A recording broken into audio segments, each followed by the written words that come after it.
T-minus 10, 9, 8, 7, 6, 5. All three engines up and burning.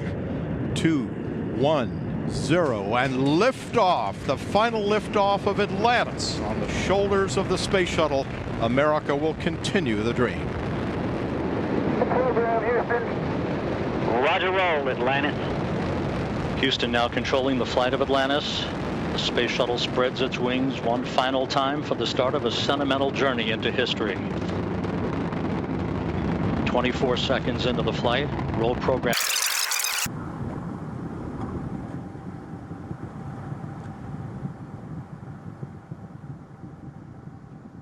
Booster officer confirms staging a good solid rocket booster separation.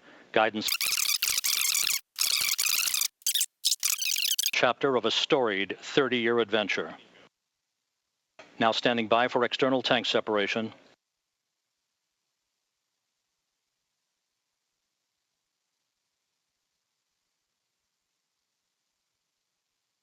Atlantis off the tank.